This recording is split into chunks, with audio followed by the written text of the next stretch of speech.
30 of 48 for 433 and 2 touchdowns on 62% completions. That's going to get it done any week in the NFL. And Phil, obviously, you're going a different way as far as position-wise for the game ball, but certainly a similar performance as far as certainly big-time talent goes.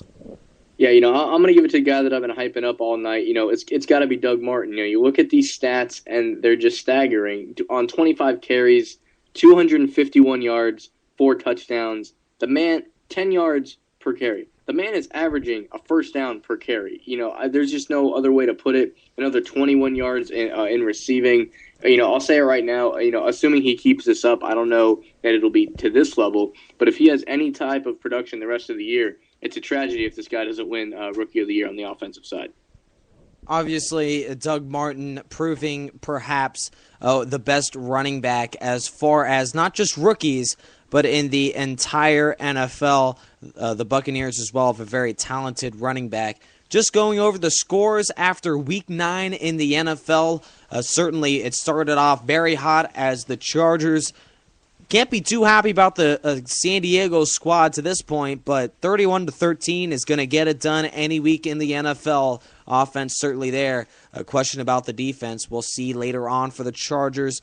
Broncos over the Bengals by 8 points. Certainly Denver is on the driver's seat for the number 2 or 3 seed in the AFC. We'll have to see how the Broncos make do with Peyton Manning getting things going in Denver. And the Baltimore Ravens in a very silent game over the Browns, 10-point win. Packers in a 14-point contest over the Cardinals, 31-17. Aaron Rodgers has his team set for the playoffs. Texans over the Bills. They're now 8-1 on the year. Colts at 5-3, taking care of the Dolphins at home, 23-20 your final. Detroit Lions over the Jaguars, 31-14. Is Detroit set for the playoffs? I would say no. I feel like it's a very unanimous answer as the NFC is pretty much set with wild card teams. Bears over the Titans, big-time win, 50-burger for Chicago. Certainly ties with the 85 Bears can be put in place at least for today's game. Carolina Panthers over the Redskins as well in an 8-point game, and certainly similar scenario for the Buccaneers over the Raiders in a big-time game. Seahawks 10-point win over the Vikings, and the Pittsburgh Steelers shocking everyone with a big-time win over the Giants. Might want to switch up the power rankings a little bit as the Giants seemingly not the best team at least today. And the Falcons over the Cowboys in a big-time game. Final score 19-13, and Phil, the final Monday night update of week number 9. Saints and the Eagles, what do you have? The score still being the same right now. We have 28-13. The Eagles started to get a drive together. The Saints were able to stop that. We just start in the fourth quarter. Same score, Saints on top. And we already went through the game balls and the and the week 9 scores for the NFL. Phil, what are your final thoughts in a Week 9 that was, as your Eagles seem to drop another one in the entire NFL? It seems like any week, any given team can win any given Sunday. Well, I'm not ready to give up on them yet. Stranger things have happened. Just ask the Giants. But, as an Eagles fan, assuming we do drop this one, you have 3-5 Cowboys and 3-5 Eagles next week. So that's going to be a war as always. There's a lot of games looking forward to next week. Just another week of fun in the NFL, and looking forward to next week.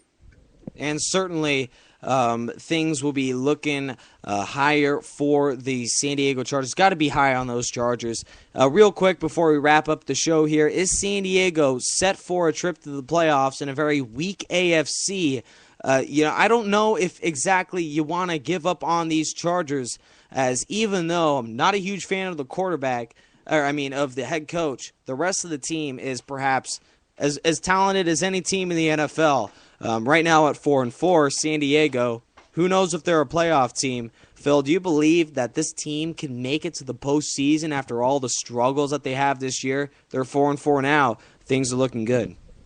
Well, I've seen it happen before. I've seen them come back from worse. So, I think it's one of those teams, similar to the Colts. They're either going to make it or definitely be in the conversation towards the end.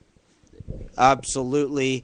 things are looking high for the Chargers. We'll have to wait and see what happens in the NFL. It starts with the Jaguars and the Colts on Thursday night. The big-time intriguing matchup for week number 10 is, of course, the big-time Sunday night game between the Texans and the Bears. 7-1 teams battling there. That is it for the NFL Goal Line with Nick and Phil. We'll be right back next week, same time, 7 p.m. Pacific, 10 p.m. Eastern. Obviously, we'll be back, and certainly the elections coming up tomorrow will be perhaps the biggest, most intriguing storyline heading into the weekend, hoping for a great election day tomorrow. Take care, guys, and certainly we'll be back next week from Spreaker.com's edition of NFL Goal Line Week 9 edition. This is Nick Rice and Phil Nunziata tapping out. Thank you guys for joining us, and we will see you next week.